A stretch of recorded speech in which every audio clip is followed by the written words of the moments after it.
Welcome to the Go Potty Podcast. I'm Rebecca Mottram, a children's nurse with a special interest in potty training.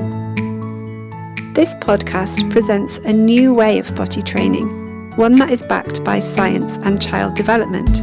So get ready to be surprised at what you'll learn, and get ready for some fun too, because children learn best through play.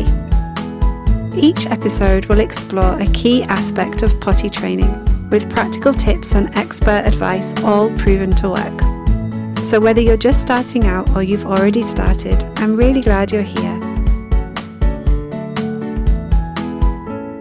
Hi, I'm Rebecca Mottram, and today I'm going to cover a crucial topic, the core skills your child needs to master potty training. Potty training isn't just about saying goodbye to nappies or pull-ups. It's about teaching your child how to manage their bodily functions independently. And there are two key skills needed for them to do this. The first one is body awareness. This involves your child being able to recognise and understand the signals their body is giving them when it's time for a wee or a poo. So this might be that they get the feeling of a full bladder or an impending poo, or that they start to hop around, feel uncomfortable, or change their mood or expressions. Most of the time, you'll get an idea that your child needs to poo.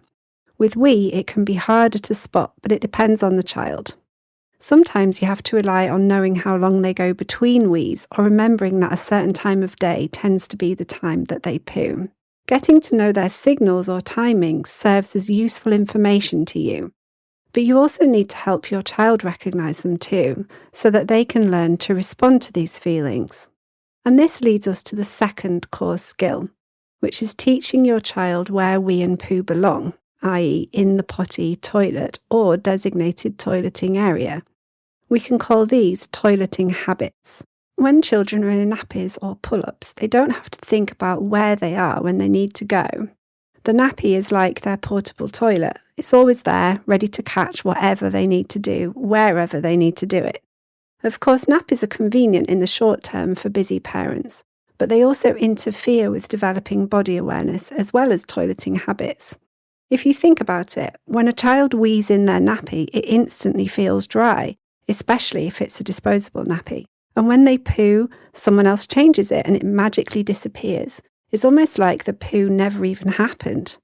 And it doesn't matter if they're playing, sitting on someone's knee, or crossing the road. They can just go wherever they are and then carry on as they were before. But when they start to use the potty instead, they need to be able to stop what they're doing and respond by going to the socially acceptable place, like the bathroom. And this is difficult for children because it involves a lot of self-control as well as body awareness. Perhaps you can see now why it's no surprise that so many children don't seem ready to stop using nappies. These skills don't sprout overnight. They require nurturing and guidance, just like all the other things that you teach your child. We need to actively teach them body awareness as well as how to use the potty. The vast majority of potty training methods often rush children into independence without proper preparation. And this is really important because we need to treat potty training as a gradual process rather than a sudden change. And we need to do this before we take the nappies away. And this is why I firmly believe that stopping using nappies should be one of the last steps in the process. So your child does not need to be able to do everything right away or independently when they start learning. Waiting for them to be able to do everything on their own before we even start teaching them might be a bit like expecting them to wake up one day knowing how to drive a car without having had any lessons, right? And with over 40 skills involved in stopping using nappies, that's quite a lot to learn in one go. So whatever age your child is now, it's never too early or too late to start teaching these skills. So there you have it. Getting your little one ready for potty training isn't about waiting for the right moment. It's about nurturing those core skills from the get-go and setting them up for potty training success. So whatever age your child is, you can start your potty training journey right now. In the guide accompanying this podcast series, you'll find our potty skills grid, which will help you identify when to start with your child and the skills that you can work on at their current age and stage of development.